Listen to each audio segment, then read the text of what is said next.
Good afternoon, welcome to స్వతంత్ర. నేను మురళి. ముందుగా హెడ్లైన్స్ చూద్దాం. ఏపీలో అధికారుల నియామకాలపై సీఎం చంద్రబాబు ఫోకస్. అన్ని విభాగాల సమూల ప్రక్షాళనకు కసరత్తు.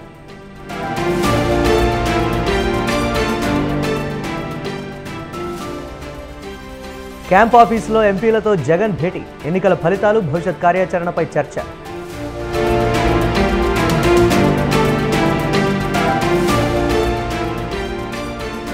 టీపీసీసీ చీఫ్ పదవిపై హైకమాండ్ కసరత్తు. రేసులో పలువురు సీనియర్ నేతలు.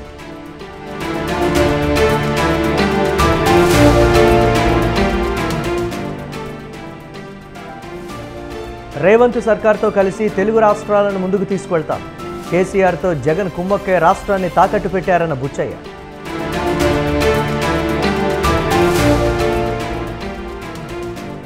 మాజీ మంత్రి మల్లారెడ్డిపై భూ కబ్జా ఆరోపణలు. 7 సెక్షన్ల కింద కేసు నమోదు.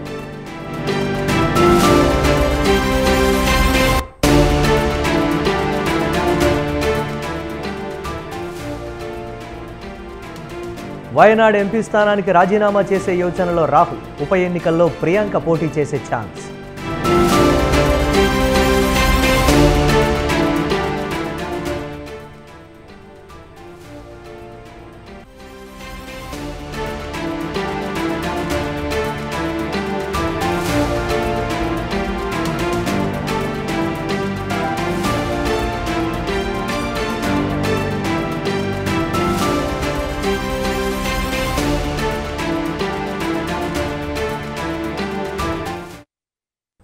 తెలంగాణలో 10 యూనివర్సిటీలకు సీనియర్ ఐఏఎస్ అధికారులను వీసీలుగా ప్రభుత్వం నియమించింది. జూన్ 15 లోపు పూర్తి స్థాయి వీసీలను నియమిస్తామని గత నెలలో ప్రభుత్వం తెలిపింది. అయితే పూర్తి స్థాయి వీసీల కోసం సెర్చ్ కమిటీలు ఏర్పాటు చేయగా సెర్చ్ కమిటీలు ఇప్పటివరకు సమావేశం కాలేదు. దీంతో రాష్ట్ర వ్యాప్తంగా వీసీ పోస్టులకు 1392 ప్రొఫెసర్లు అప్లై చేసుకోగా ఈ పోస్టుల కోసం రాజకీయ నాయకుల బాట పట్టారు పలువురు ప్రొఫెసర్లు.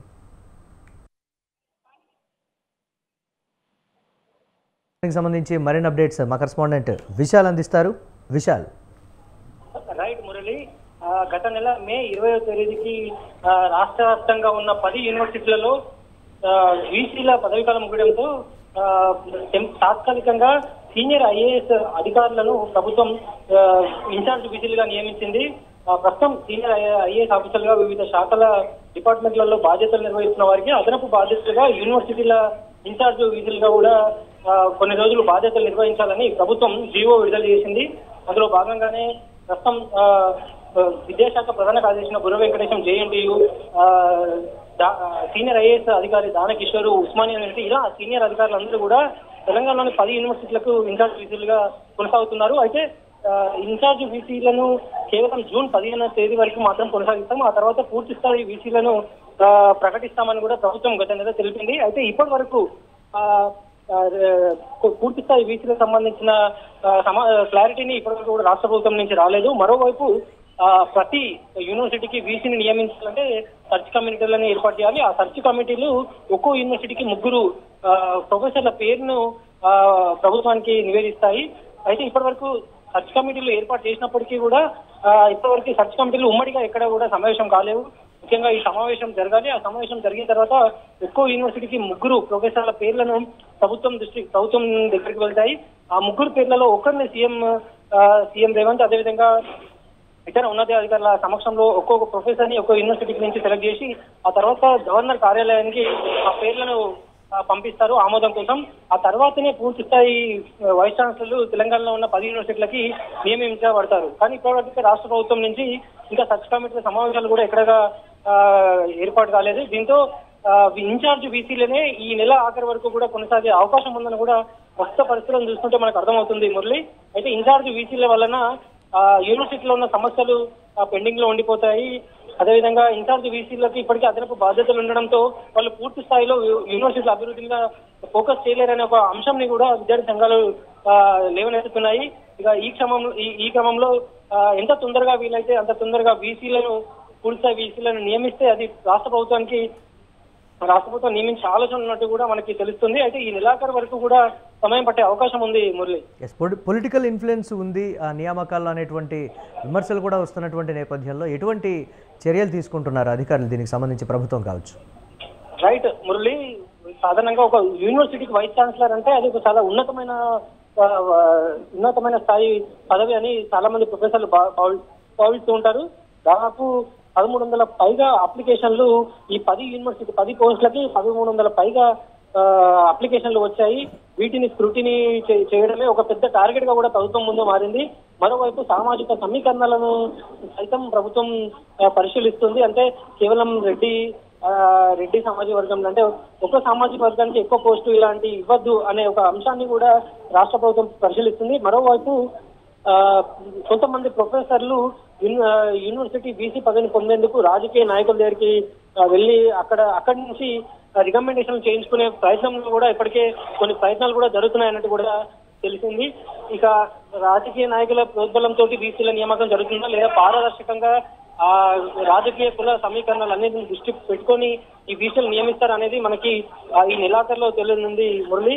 మొత్తానికైతే బీసీల నియామకం అనేది ప్రభుత్వానికి ఒక పెద్ద టాస్క్ గా కూడా మారింది. ఎందుకంటే బీసీలని ఒక అత్యున్నతమైన బీసీ పదవికి ఎంతో విలువగల వారిని నియమిస్తేనే అటు యూనివర్సిటీ అభివృద్ధి చెందుతుంది. అదేవిధంగా వివిధ అవకతవకలు అలాంటివి జరగకుండా ఉంటాయని కూడా ప్రభుత్వం భావిస్తుంది. ఈ క్రమంలోనే బీసీల విషయంలో ఎన్నో జాగ్రత్తలను కూడా ప్రభుత్వం తీసుకుంటుంది Murali. Right, thanks for updates Vishal.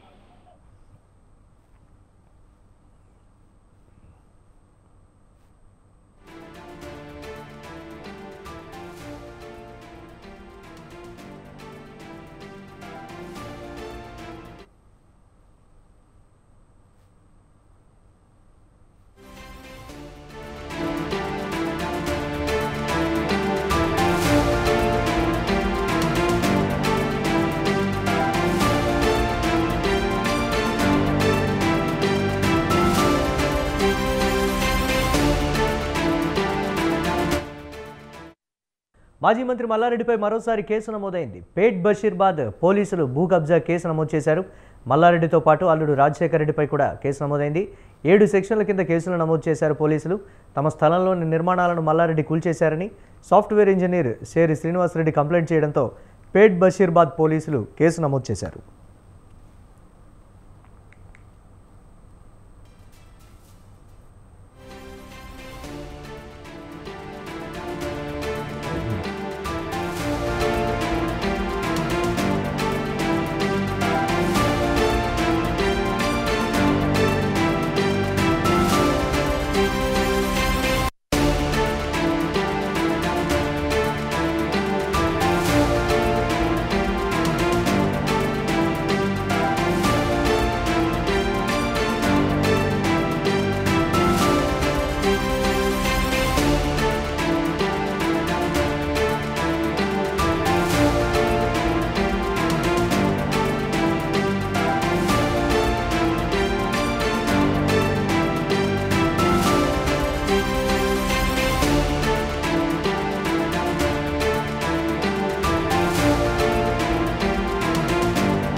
ప్రతి ఒక్కరికి అందుబాటులో ఉంటానని ఎంపీల సమావేశంలో వైసీపీ అధ్యక్షుడు జగన్ అన్నారు. రాజకీయంగా మనం ఎదుర్కొంటున్న పరిస్థితులు తాత్కాలికమేనని, ఎట్టి పరిస్థితుల్లో ధైర్యాన్ని కోల్పోవద్దని చెప్పారు. తమ పాలన చంద్రబాబు పాలనను ప్రజలు గమనిస్తూనే ఉంటారన్నారు. ఖచ్చితంగా ప్రజల విశ్వాసాన్ని పొందుతామని ఆశాభావం వ్యక్తం చేశారు. విలువలు విశ్వసనీయతతో ముందడుగు వేయాలని జగన్ సూచించారు. గడిచిన 5 ఏళ్లలో ఎన్నడూ లేని విధంగా మంచి పాలన అందించామని జగన్ చెప్పారు. మేనిఫెస్టోలోని 99% హామీలు అమలు చేశామన్న జగన్ అనేక సంస్కరణలు తెచ్చినప్పటికీ ఫలితాలు ఆశ్చర్యం కలిగించాయని అన్నారు. ఆ ఫలితాలు శకుని పాచికల మాదిరిగా వచ్చాయనిపిస్తోందని అన్నారు. ఏం జరిగిందో దేవుడికే తెలియాలని అన్నారు జగన్.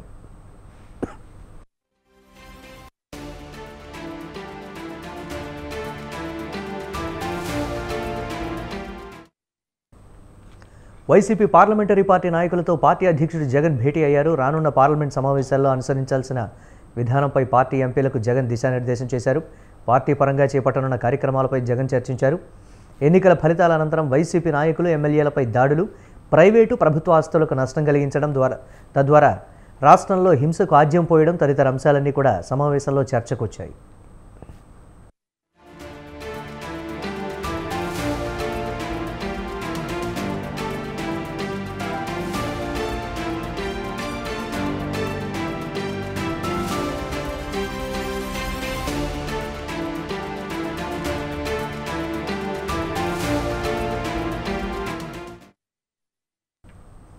ఏపీలో ప్రభుత్వ ఉద్యోగాల భర్తీపై సీఎం చంద్రబాబు సర్కార్ ఫోకస్ పెట్టింది. తన హయాంలో వీలైనన్ని ప్రభుత్వ ఉద్యోగాలను భర్తీ చేసేలా సీఎం ప్రణాళికలు రూపొందిస్తున్నారు. తొలుత విద్యాశాఖలో మరిన్ని పోస్టులను భర్తీ చేసే దిశగా ఎన్డీఏ సర్కార్ కసరత్తు చేస్తోంది. మెగా డిఎస్సీతో పాటు మరో 8,168 ఖాళీలను భర్తీ చేసే దిశగా చంద్రబాబు ప్రభుత్వం అడుగులు వేస్తోంది.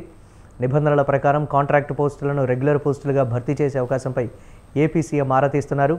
కేజీబీవీల్లో 4,594 కాంట్రాక్ట్ పోస్టులను రెగ్యులర్ పోస్టులుగా భర్తీ చేయొచ్చని అధికారులు వెల్లడించారు.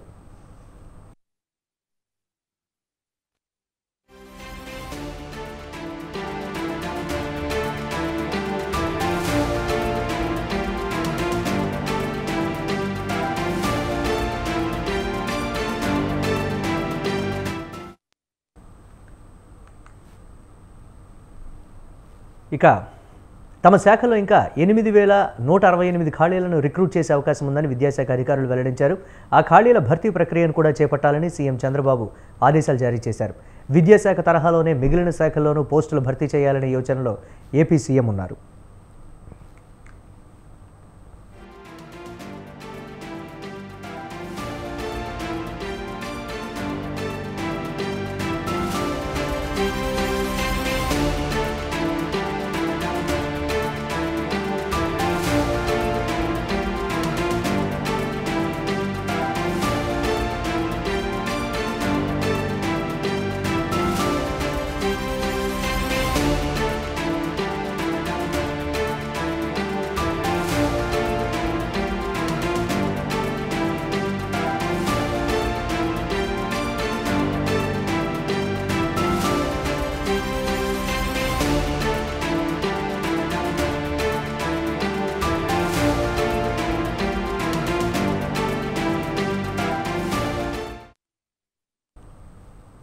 ఏపీలో కొలువుదీరిన కొత్త ప్రభుత్వం ప్రజలకిచ్చిన హామీలను అమలు చేసే దిశగా అడుగులు వేస్తోంది.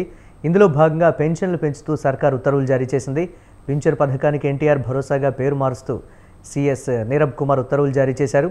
గత ప్రభుత్వ హయాంలో ఉన్న వైఎస్ఆర్ పేరు తొలగించారు. వృద్ధులు, వితంతువులు, చేనేత, కల్లుగీత, మత్స్యకార, ఒంటరి మహిళలు, డప్పు కళాకారులు, ట్రాన్స్జెండర్లు వంటి వారికి పెన్షన్లు పెంచారు. ఇప్పటి వరకు 3,000 ఉన్న పెన్షన్ 4,000కు పెంచారు.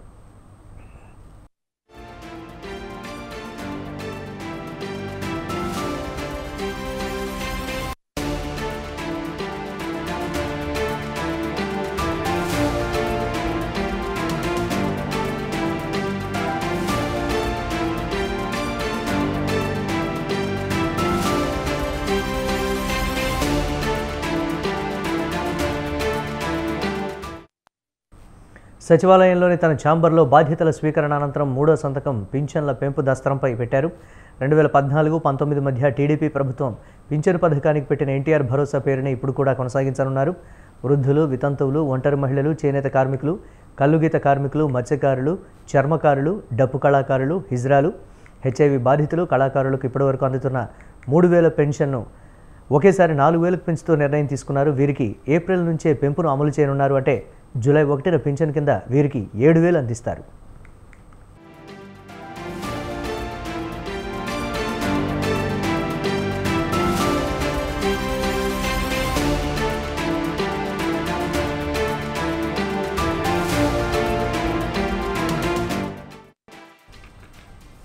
దివ్యాంగులకు చరిత్రలో ఎన్నడూ లేని విధంగా భరోసానిచ్చారు. ప్రస్తుతం వారికి అందుతున్న 3,000ను ఒకేసారి 6,000కు పెంచారు. పూర్తి స్థాయిలో అస్వస్థతకు గురైన వారికి, తీవ్ర అనారోగ్యంతో మంచాన పడిన వారికి, వీల్ చైర్లో ఉన్న వారికి అందే 5,000 పింఛను 15,000కు పెంచారు. కిడ్నీ, కాలేయం, గుండె మార్పిడి చేసుకున్న వారికి, డయాలసిస్ స్టేజ్కు ముందున్న కిడ్నీ వ్యాధిగ్రస్తులకు పింఛను కింద అందే 5,000ను 10,000కు పెంచుతూ నిర్ణయం తీసుకున్నారు. కుష్టు కారణంగా బహుళ వైకల్యం సంభవించిన వారికి 6,000 పింఛను ఇవ్వనున్నారు. వీరందరికీ పెంచిన మొత్తాన్ని జూలై 1న అందించనున్నారు.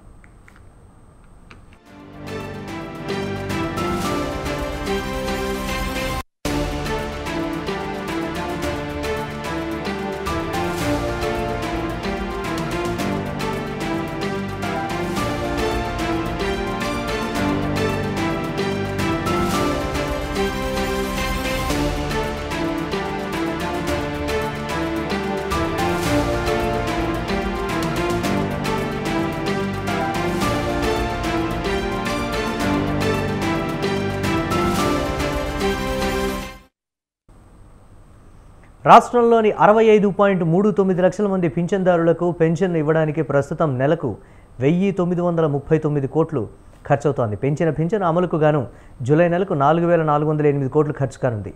ఆగస్టు నుంచి నెలకు 2,758 కోట్లు అవసరమవుతుంది. మొత్తంగా ఏడాదికి 33,099 కోట్లు వ్యయం కానున్నట్లు అధికారులు అంచనా వేశారు.